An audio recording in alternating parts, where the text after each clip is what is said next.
আলহামদুলিল্লাহ রাব্বিল আলামিন ওয়া আকিবাতুল লিল মুত্তাকিন ওয়াসসালাতু ওয়াসসালামু আলা হাবিবিল কারীম ওয়া আলা আলিহি ওয়া আসহাবিহি আজমাইন। সুপ্রিয় শ্রোতাবৃন্দ, আসসালামু আলাইকুম ওয়া রাহমাতুল্লাহি ওয়া বারাকাতুহু। একটি অত্যন্ত গুরুত্বপূর্ণ মাসআলা নিয়ে আপনার সাথে কথা বলবো যে আমরা যখন ওযুখানায় মসজিদে যাওয়ার জন্য ওযু করতে যাই, তো ওযু করবার পরে মুস্তাহাব হচ্ছে আমাদের ওযুর পানিগুলো মুছে ফেলা। এটা হয়তো কোনো একটা রুমাল বা টিস্যু বা কোনো গামছা বা তোয়ালে দিয়ে ওযুর উজবগুলো মুছা এটা মুস্তাহাব। তবে এখানে একটি কথা আছে যে আমরা তো সাধারণ মানুষ, গরিব মানুষ, আমরা কোথায় পাবো টিস্যু, কোথায় পাবো রুমাল? এজন্য মুসল্লিদের উচিত ইনাদের পকেটে একটা পুরান একটা রুমাল থাকবে। সস্তা দামি হতে পারে, ৳১০ দিয়ে কিন্তু একটা রুমাল পাওয়া যায়।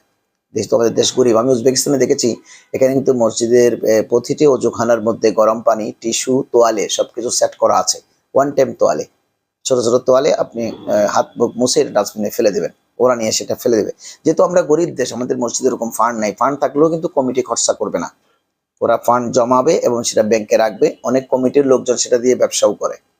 বোঝার কোনো উপায় নাই, কিন্তু খরচা করবে না।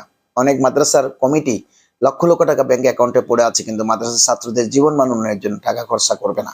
ওই টাকা দিয়ে তারা ম্যানেজারের সাথে যোগসাজশ ওখানে ব্যবসা করবে। এজন্য আমাদের প্রত্যেকের পকেটে একটা রুমাল থাকা জরুরি। এই রুমাল দিয়ে আমি হাত হাত আমার মুখ, আমার অজুর অজবুগুলো, দাড়িগুলো আমি মুছে ফেলা, এটা হচ্ছে মুস্তাহাব।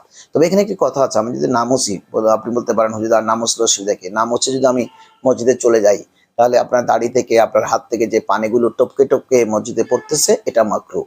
কারণ আপনার ওজবের পানিগুলো মসজিদে পড়ার কারণে মসজিদের পরিবেশ দূষিত হচ্ছে। দূষিত কিভাবে? যে আপনার আরেকজন মানুষ কিন্তু তার একাগ্রতা নষ্ট হবে, যে মসজিদে ওজুর পানি পড়ে আমি এখানে সিজদা করব কিভাবে?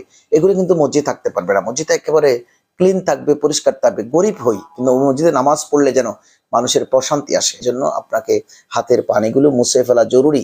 এটা যদি মসজিদে টপ টপ করে পড়ে, দাড়ি থেকে পানি পড়ে অবস্থায় গিয়ে যদি আপনি মসজিদে নামাজে দাঁড়িয়ে যান, নামাজ মাকরুহ হবে। কারণ মসজিদের পরিবেশ নষ্ট করার জন্য বা মসজিদে আপনার ওজবর পানিগুলো ফেলার জন্য আপনি অবশ্যই আল্লাহর কাছে দোষী থাকবেন। এবং মসজিদের পবিত্রতা মানে মসজিদের মাহাত্ম্য নষ্ট হচ্ছে। পানি আমি অজুর পানিটা নাপাক বলবো না, এটা মায়ে মুস্তামিল, এটা কিন্তু প্রবাহিত হয়ে চলে গেছে, এটার ব্যবহার নিষেধ। কিন্তু মসজিদ নাপাক হচ্ছে না, কিন্তু আপনার পানিটা পড়বার কারণে আরেকজন মানুষ আনইজি ফিল করবে। সেটার জন্য আমাদের মুফতিয়ানে কেরাম বলেছেন সেটা মাকরুহ। এই জন্য ছোট্ট একটা রুমাল থাকবে অথবা টিস্যু থাকবে, আপনি ওটা দিয়ে মুছে সুন্দর করে মসজিদে প্রবেশ করবেন। তাড়াহুড়ো করবার দরকার নেই। মসজিদে প্রবেশ করে মসজিদ নিজস্ব জায়গা নিয়ে আপনি সময় থাকলে তাহিয়াতুল ওযু, দুখুলুল মসজিদ, সুন্নত এগুলো পড়ে আপনি জামাতের জন্য ইন্তজার করতে থাকবেন।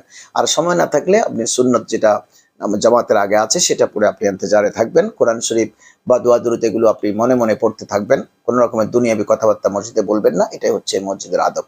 আশা করি বিষয়টি আপনারা বুঝেছেন। আপনাদেরকে অসংখ্য ধন্যবাদ আমাদের সঙ্গে থাকবার জন্য। আসসালামু আলাইকুম ওয়া রাহমাতুল্লাহ।